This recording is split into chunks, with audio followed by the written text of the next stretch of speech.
violence. Well, Alex Petropoulos, the political commentator with Young Voices UK, is here. Alex, good morning. Good morning, Rosie. Shall we start with that story? This, of course, is, well, in part, what's been happening over the last few weeks, but also the demonstrations over the weekend. The Prime Minister says Britain will never surrender to far-right protesters who use the English flag as a cover for violence. Do you have sympathy with what he's saying? Look, I think we can all agree that violence doesn't have a place when it comes to these protests. However, I think it's very dangerous to dismiss these protests and to sort of shrug off everyone involved as being part of the far right, everyone involved as being a far right demonstrator. I think that there's an underlying dissent, an underlying sense of dissatisfaction in many of the people showing up to these protests. And I think that it's a very easy comment for the Prime Minister to make, to say, oh, you're all far right crazies, your opinions don't matter. I don't think he said that, did he? Okay. Perhaps not all far right crazies, but I think that the Prime Minister hasn't quite realized the fact that he's losing control over a very significant portion of the population. We've got this sort of metropolitan class within Westminster, which is obsessed with its own set of ideas. And these ideas are just incongruous with many of the issues, with many of the beliefs that the rest of the country is seeing in front of them. And at a certain point, you have to sort of have these realities come into contact with what's happening in government, and that will be a very ugly wake-up moment. What do you mean? What I mean is the sense that the British public are being gaslit, is essentially, because they keep getting told things are getting better. They keep getting told the government has a plan for change. Things are happening. When the British public can see the reality for what is happening, which is the fact that things keep getting worse, services keep being underdelivered. We weren't told at the beginning of the election, when Labour got elected 1 year ago, that things would get worse before getting better, despite the fact that the government knew that was the case. And I think the British public are a bit fed up with constantly being told that their concerns aren't valid, constantly being told that, oh, well, this time just one more plan for change, just one more phase of government, and things will somehow be better. I think they're starting to see that the status quo is broken, and that the current system and the current metropolitan class of politicians aren't really serious about changing the status quo in any meaningful way. Well, that may have been some of the sentiment behind the people who went to the Unite the Kingdom march. Trevor Phillips, who's going to be on Breakfast a little bit later at 8:30, has written a comment piece inside the Times today. He says, dismiss the Unite the Kingdom march at your peril. And he described it as saying, the overwhelming majority of the crowds waving flags and carrying crosses weren't there for a fight, but they do have a cause. He says it's a simple, broad message. Stop immigration, defend free speech, revive Christianity. Trevor's analysis, he says this is a compelling trinity for a country that feels angry and unmoored. Do you agree with him?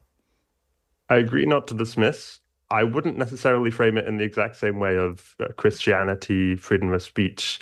I forgot what the third Immigration. one was. Immigration, yeah. I can see the immigration through line. I can see maybe some of the free speech through line and a bit of the Christianity. I think that there is more to that.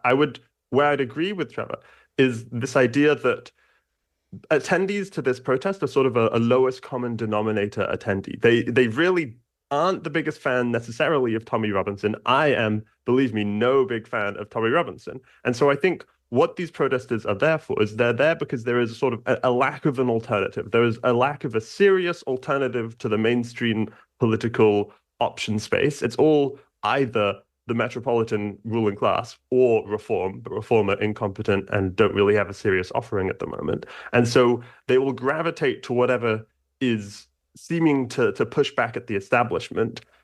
If a competent alternative were to arise, I think they would leave away from this. They wouldn't be showing up at Tommy Robinson protests, but they would be showing up at whatever the alternative would be.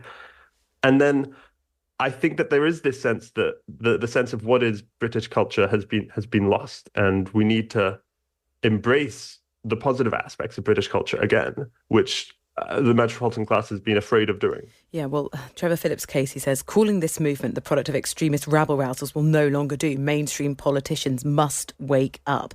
There's going to be a demonstration on Wednesday, actually. I'm going to be going to cover it for the Times to protest against Trump's visit Trump will be immune from coming into contact with it because he will be in Windsor. So it'll be interesting to see if any of the sort of sentiment expressed over the weekend also comes out at that protest on the weekend.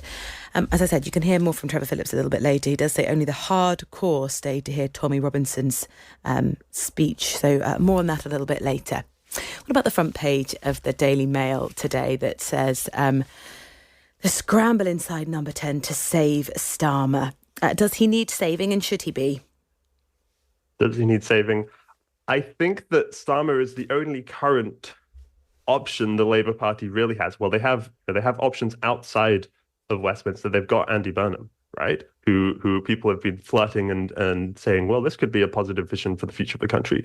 But at the end of the day, there are no real senior established politicians within Labour that seem to be offering the solutions. And in my view, the solutions are to say, look, there is this system of governing, there is this system of running the country that has been captured by the civil service, that has been captured by vested interests, and saying, actually, things have to stay the same forever. You can't change anything. You can't make the necessary reforms that you have to make in order to turn the country around. Is Keir Starmer the person to do it? At one point, I thought, yes. Now, at this point, it does seem like he's a bit of a career self-serving politician. I've been very disappointed. But at the same time, I don't really see a viable alternative readily available. Well, that's why there were many rumours about Andy Burnham and his political motives. Maybe it's not about the motivations that Keir Starmer has, but maybe instead a perceived lack of judgment or wisdom in some of these appointments, or, twice over the last fortnight, backing publicly a senior politician who then less than 24 hours later had to leave, which I think has caused huge frustration. Let's move on to something a little bit different. Front page of the Times.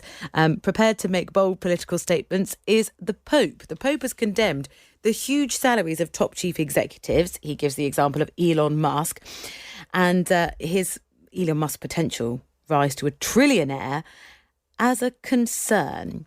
Do we expect this from the Pope?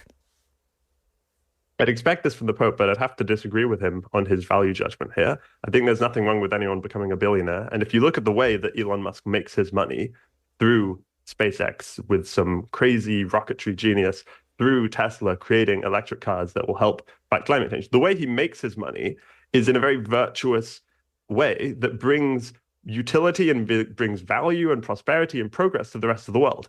How Elon Musk chooses to use his money through money sinks like Twitter is a much more dubious and questionable fact of the matter.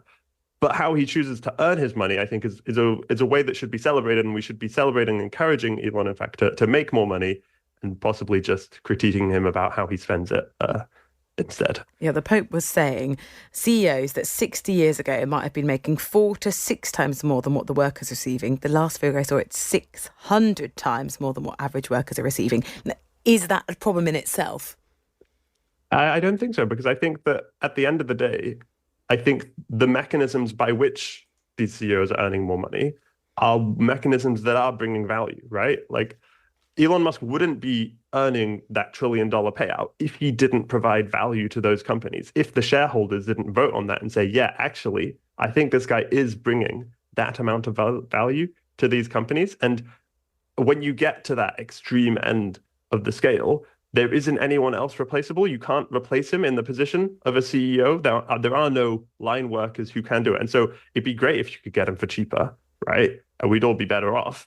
It'd be great if there were more people able to do that thing, or more people able to innovate and bring and take those risks and bring new technologies to the world. I want to see more people doing that so that Elon Musk becomes less valuable and more replaceable. But until that happens, we have to sort of deal with the fact that he's worth that much. And the Pope has to deal with that as well. He's trying to sort of make a point, isn't he? Final thing, if we wanted to say sorry, there's quite an interesting piece in the Times about how your sorry could come across with more credibility. Tell us how. So the idea is, if you use longer words, if you signal that you're putting in more effort, this will come across as if you actually care, come across as if you are actually sorry. And in fact, they've looked at some analyses and they found even online, even if you measure the length, the verbosity of your words online, your apologies tend to be longer. So I think that the takeaway here is just put in a little bit of effort. It can be fun to use long words sometimes. I think it's fun to sort of choose different points of emphasis on lots of nice long words. I say as I'm failing to think of any nice long words. I think there's something so powerful in just saying, do you know what? I am really sorry. I think it's so much about the sentiment of how it's expressed rather than the words. But there we go. I hope you listening don't have a big apology to make, but there's some advice in the Times about how you can be more sincere in what you say. Alex, thank you so much. Alex Petropoulos is going through the papers with me this morning.